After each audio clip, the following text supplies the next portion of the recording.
It's midnight and you're tuning in to Nightline with me, Natasha Busst. The top stories. Government urges public to respect Sultan of Pahang's stance, stop debating Najib's royal addendum. And do not spread untruths over proposed urban renewal law, warns PM.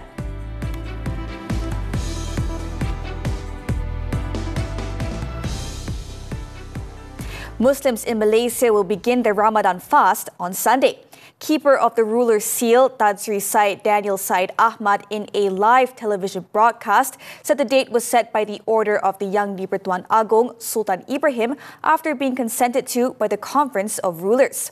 The Ramadan moon sighting took place on Friday evening at 29 locations across the country.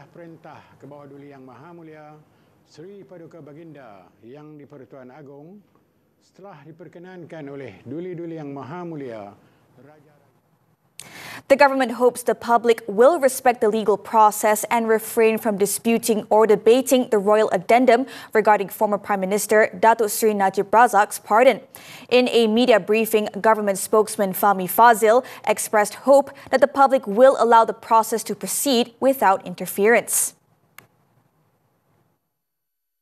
Kita semua sedia maklum, Tuanku telah bertitah supaya isu titah addendum yang sekarang di bawah proses undang-undang perlu dihormati, dan titah Tuanku meminta agar semua pihak tidak berterusan membahaskan soal titah addendum ini. On behalf of the government, Prime Minister Datuk Seri Anwar Ibrahim expressed gratitude for the royal decree issued by the Sultan of Pahang, Al-Sultan Abdullah Riayatuddin Al-Mustafa Billah Shah, who called on all parties to cease further discussions or unnecessary debates regarding the addendum decree. The Prime Minister conveyed the matter during the cabinet meeting on Friday.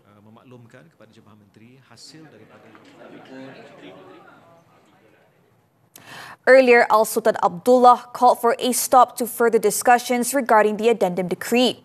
The former Yang di-Pertuan Agong said the matter was currently within the purview of the courts and called for all parties to respect the process.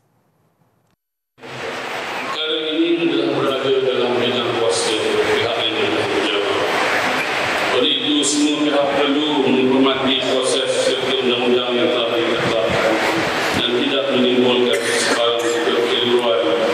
Al-Sultan Abdullah also urged the people to uphold the values of honesty, trust, mutual respect and openness in resolving all arising issues.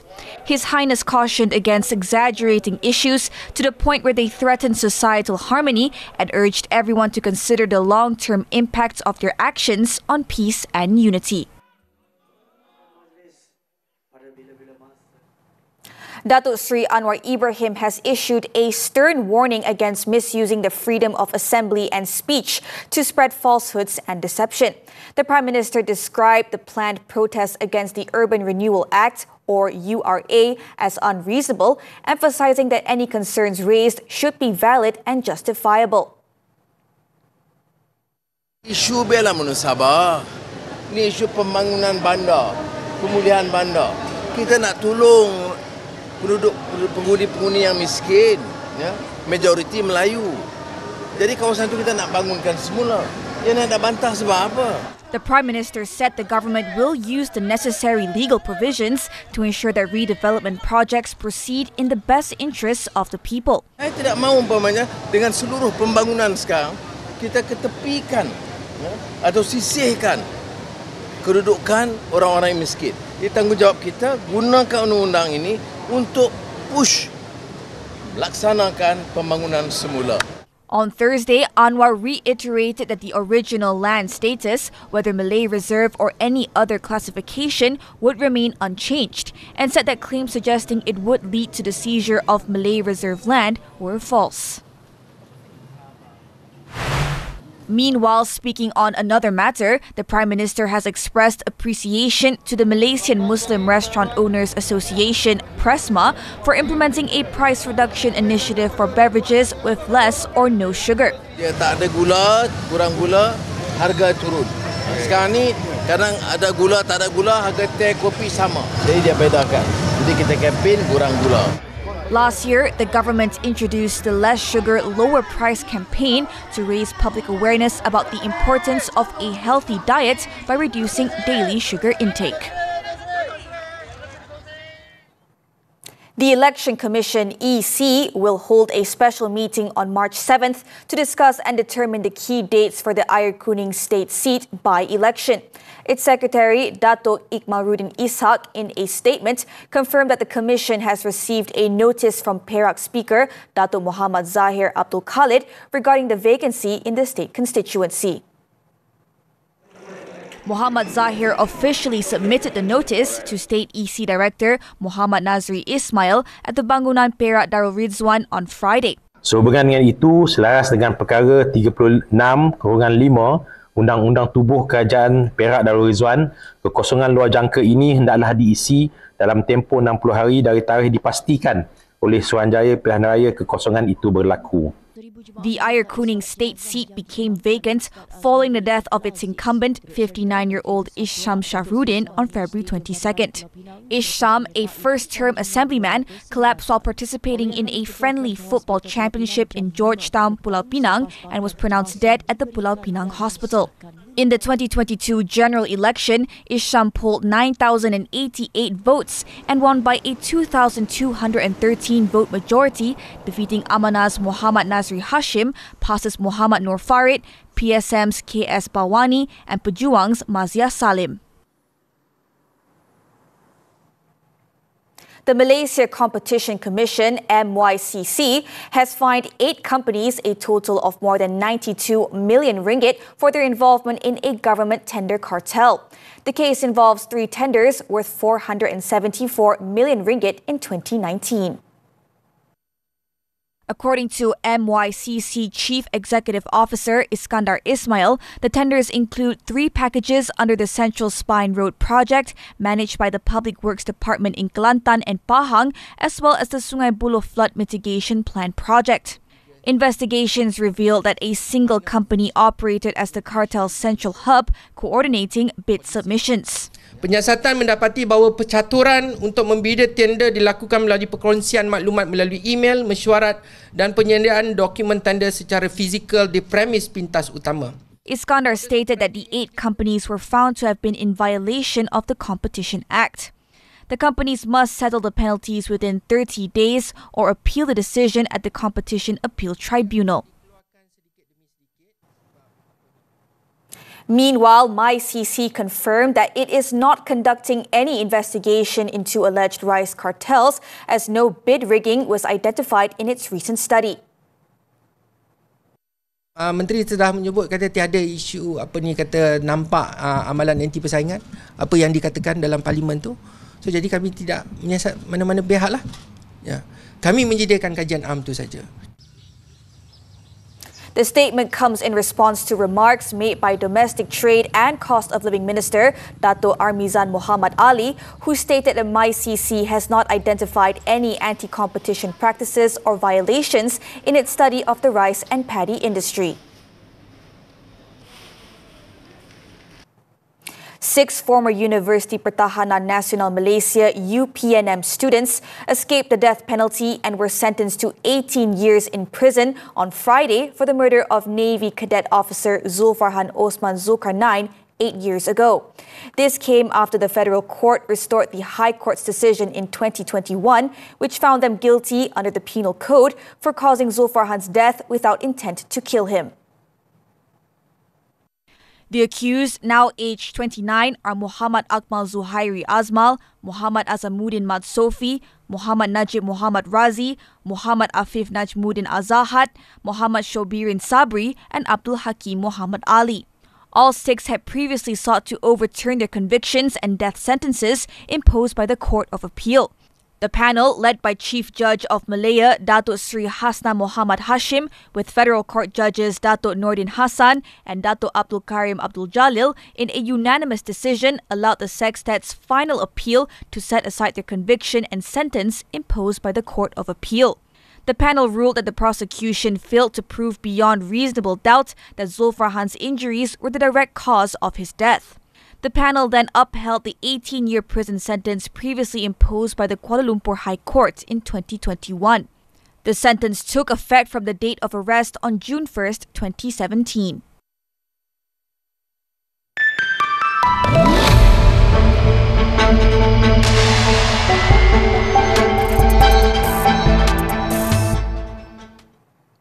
British semiconductor giant ARM Limited has agreed to invest in Malaysia.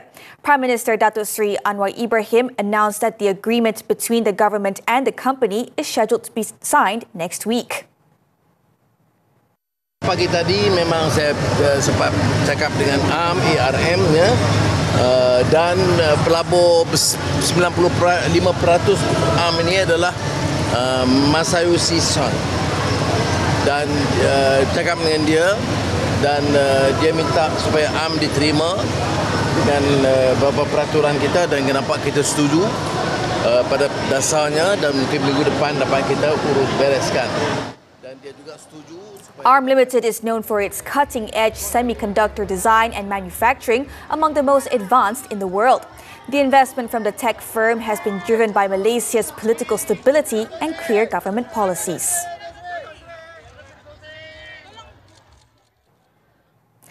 Pulau Pinang continues to lead as Malaysia's top exporter, contributing nearly 35% of the country's total exports last month. According to the Department of Statistics, Johor, Selangor and Sarawak were also among the key contributors to the nation's trade performance. Malaysia's exports recorded a 0.3% increase, reaching 122.8 billion ringgit in January. This was driven by higher export activities in Pulau Pinang, Malacca, Perak and Sabah. Meanwhile, imports surged 6.2% compared to the same period last year, with Pulau Pinang, Johor, Perak and Kuala Lumpur registering the highest import growth. Bursa Malaysia's market performance. What have been the key drivers? How is the Malaysian Burst ensuring investor confidence and strengthening Malaysia's position in regional capital markets? Bursa Malaysia Chairman Tan Sri Abdul Wahid Omar joins Muhammad Ahmad Hamdan only on Money Matters this Saturday at 5 p.m. on TV3 and stream on Tonton. Indonesia's central bank conducted a bold intervention in the foreign exchange market on Friday after the rupiah fell to its lowest level against the US dollar since March 2020. Executive Director for Monetary Management at Bank Indonesia, Edi Susianto, said they will boldly enter the market to maintain the balance of foreign exchange supply and demand so that market confidence is maintained. The rupiah fell 0.7% to 16,568 against the US dollar, and US tariffs on Canada and Mexico are set to take effect next week. Asian currencies face multiple headwinds, including growing pressure from US President Donald Trump's trade policies and uncertainty over the Federal Reserve's easing cycle. Prior to this, the rupiah was under pressure this year after the central bank cut its benchmark interest rate in January in an unexpected move.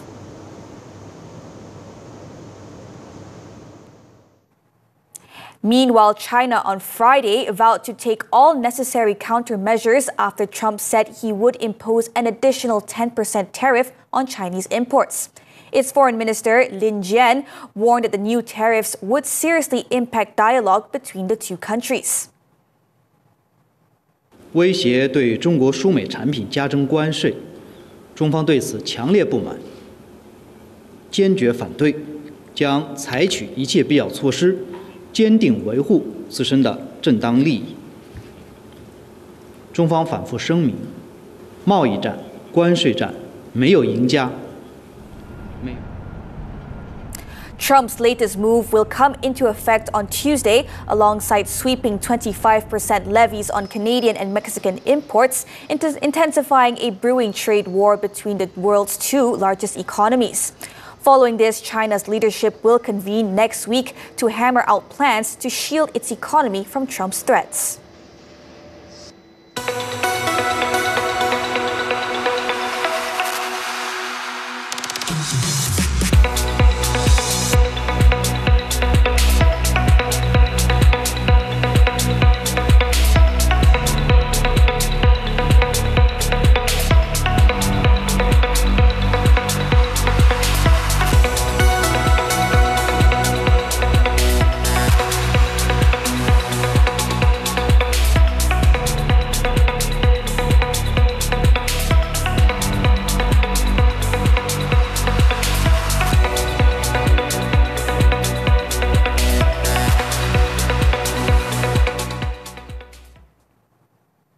Media Prima Berhad has rebranded its cooperative from Koperasi New Straits Times Press Malaysia Berhad to Koperasi Media Prima Berhad Corp Media, symbolizing its commitment to employee welfare.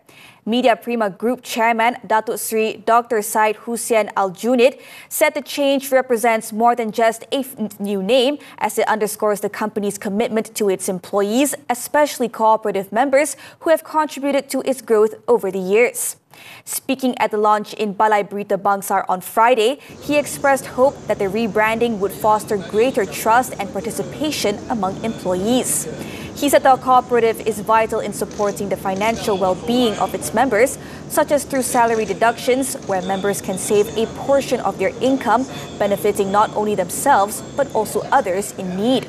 He added that beyond savings, the cooperative offers financial services, including loan facilities, to ease the financial burden of its members. Also present at the launch were the Group Chairman's Office General Manager, Azlan Abdul Aziz, Media Prima News and Current Affairs Deputy Group Managing Editor, Faranaz Abdul Karim, and Group Editor for News and Current Affairs, Azhari Muhyiddin.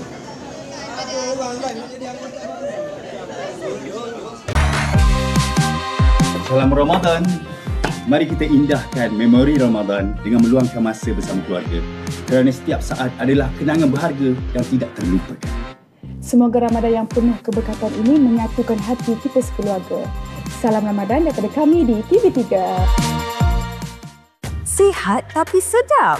Bersama Chef Anis Nabila, tak perlu pilih. Boleh dapat dua-dua sekali. I nak share resepi tu, tapi yang sihat. Kita menggunakan minyak zaitun dan kita masak dalam air fryer. Cakap je nak resepi apa. Oriental, Western, dessert, semuanya ada. Resepi hebat, rasa nikmat, badan sihat dengan menu sihat Ramadan. Setiap Sabtu 12.30 tengah hari. Indahkan memori Ramadan di TV3 dan stream juga melalui Tonton. Ramadan macam tak lengkap je kalau tak tengok drama dekat TV3 kan? Jom indahkan memori dengan drama menarik minggu ini. Anak ni perhiasan rumah tangga. Awak punca saya tak ada anak tau. Awak nak satu Malaysia tahu yang anak kita mengandung luar nikah. Boleh tak Mia tinggal dengan An? Awak tak percaya aku. Tak percaya Mia. Apa yang awak buat ni? Saya nak campur. Ini antara saya dengan mak saya. Dengan cara berkeras macam ni. Awak fikir ini caranya? Salam Ramadan. Indahkan memori di TV3. Dia tengah lari kat lokasi kau. Siasatan motif jenayah menemui jalan buntu. Aku dah cukup dah. Esok aku nak korang semua soal sasaran dia. Kau. Siapakah yang merancang segalanya? Kau ni dah banyak menyusahkan kita orang. Kau nak mati ke apa? Dan berapa ramai lagi yang akan menjadi mangsa? Ingat kes awak ni serius dan awak tak boleh dijamin. Gerak khas Undercover setiap Ahad 11.30 pagi di TV3 dan stream sekarang melalui Tonton. We're back with sports football, the Portuguese Cup. Sporting CP advanced to the semi-finals with a narrow yet hard-fought 1-0 win over Gil Vicente on Thursday. Despite 5 successive defeats across all competitions, Gil came out fighting and had the better of a goalless first half against the Liga Portugal leaders. Not only that, it took a powerful long-range strike from Zino Deba to finally break the deadlock and put Sporting ahead in the 68th minute. Gil's woes continued when Zé Carlos was sent off 5 minutes later, but in a last-gasp dramatic twist, Ruben Fernandes seemed to have found an equalizer in the 88th minute.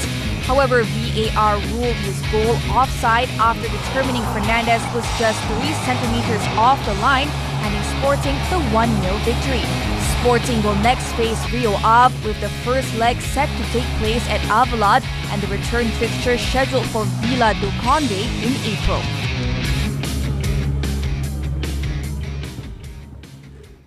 Still on football, the UAE Pro League. Brahima Diarra scored a late winner as Al Wahda secured a dramatic 2-1 home victory over Al Ain on Friday, moving up to 3rd place in the standings. In a tense atmosphere at the Al Nahyan Stadium, Al Ain took the lead in the 28th minute when Abdul Karim Traore headed in a pinpoint cross from Eric Jorgens. However, their lead was short-lived as Fabio Cardoso received a red card just 2 minutes later for kicking an Al Wahda player in the face. Capitalizing on the extra man, the hosts launched waves of attacks and their efforts finally paid off in the 68th minute when Facundo Daniel finished off a well-placed cross to level the score. With momentum on their side, Al Wahda pushed relentlessly for a winner before substitute Diarra found the net in the 95th minute, sealing a dramatic victory for the home side. With this win, Al Wahda moved up to 31 points, overtaking Al Ain, who remain on 29 points in 4th place. Tennis now, the 2025 Dubai Open. Stefanos Tsitsipas came out on top against Matteo Berrettini in the quarterfinals on Thursday, winning a fierce duel to reach his first semi-final since July last year. The fourth-seeded Greek player faced double break point at 15-40 in the 9th game of the final set, but managed to reel off 9 of the next 11 points to seal a 7-6, 1-6, 6-4 victory after 1 hour and 57 minutes. Next up, Tsitsipas will take on Talon Grigspor in the last 4. Earlier, Grigspor fought back from a set down to beat reigning champion Daniil Medvedev 2-6, 7-6, 7-5 in 2 hours and 14 minutes to reach the semi-finals.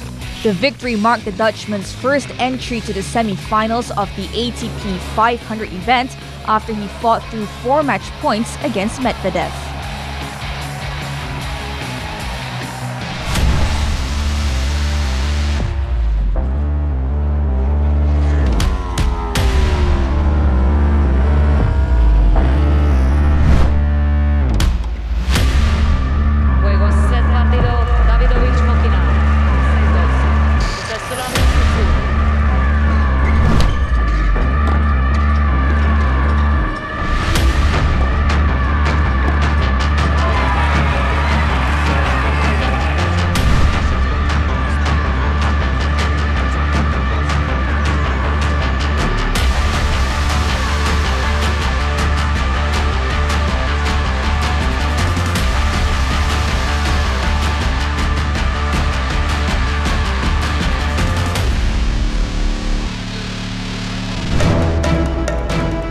Billionaire Bang Sang set to plead guilty in Singapore. The details when Nightline returns.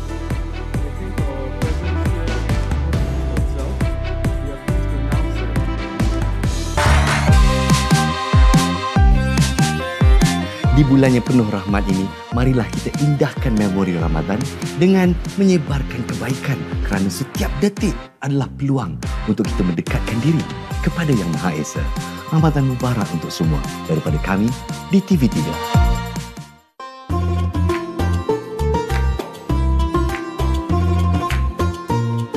Kenapa dia warna orange? Sebab ini kan nama dia ikan kembung sayang. Ikan kembung dari Sabah. Lepas tu ni tepung beras tau. Dah cakap beras Okey.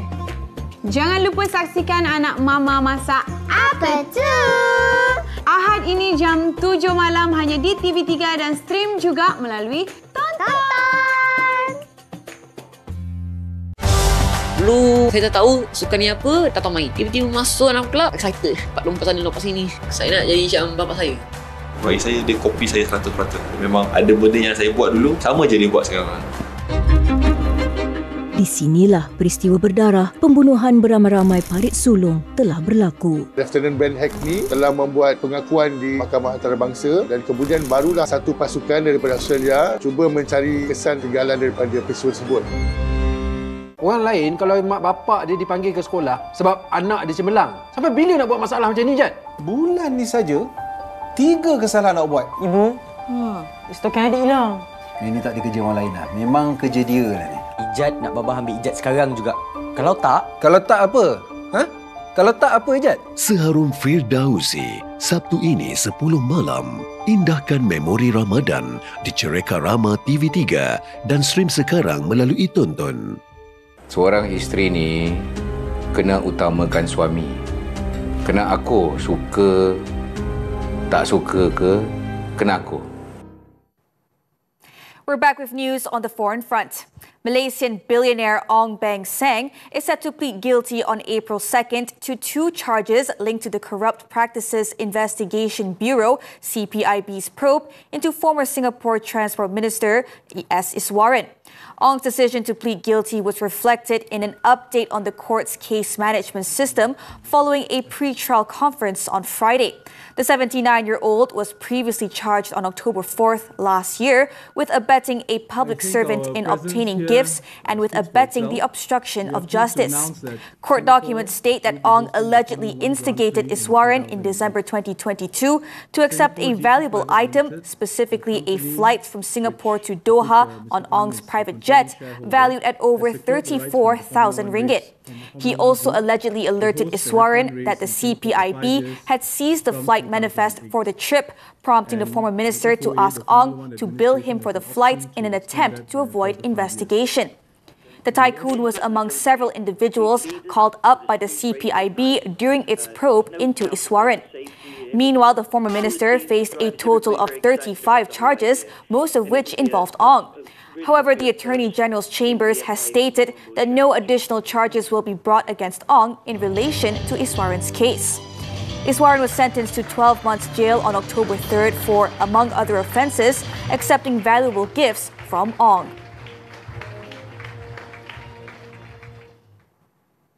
Over in the United States, U.S. President Donald Trump and Ukrainian President Volodymyr Zelensky were set to discuss and potentially ink a deal giving the U.S. a share of Ukraine's valuable natural resources when they met at the White House in Washington on Friday. The talks between the two leaders, the first in person since Trump opened direct negotiations with Moscow in an effort to kickstart a peace effort, come after some testy recent exchanges between the two leaders. However, speaking to reporters on Thursday, Trump presented the agreement as a done deal that will make the U.S. a major partner in developing Kiev's minerals and rare earths and oil and gases. Previously, it was reported that the economic partnership Trump is pushing for is to help offset the cost to U.S. taxpayers of arming Ukraine and other assistance to fend off Russia's invasion over the past 3 years.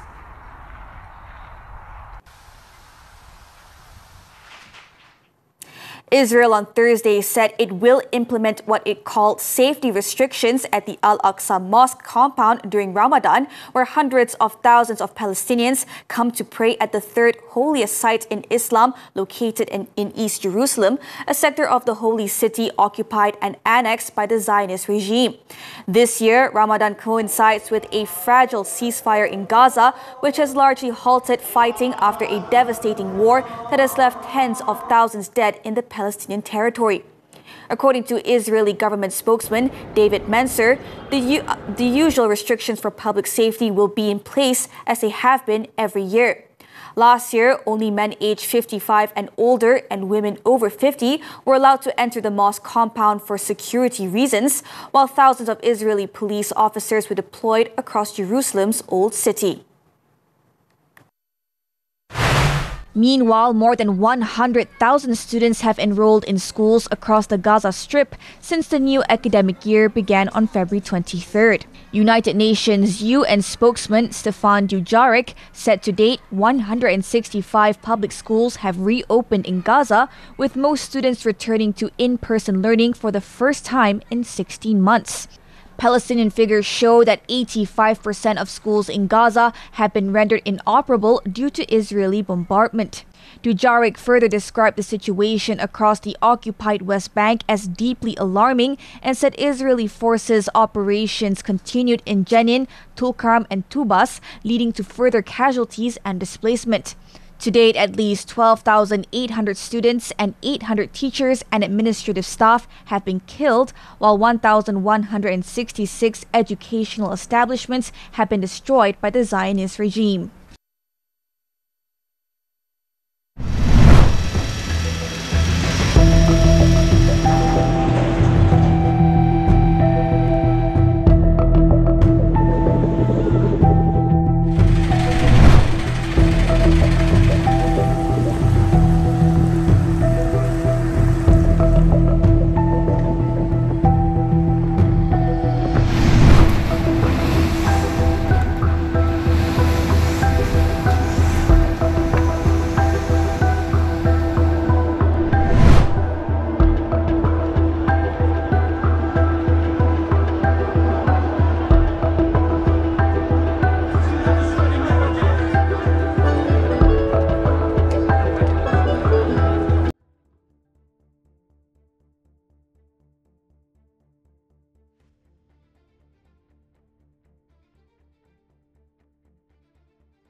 And that concludes Nightline this time around. Before we leave, let's take a look at this stunning close-up of the moon's surface captured by Firefly Aerospace's Blue Ghost spacecraft. With that, I'm Natasha Busst. Thank you for watching and stay safe.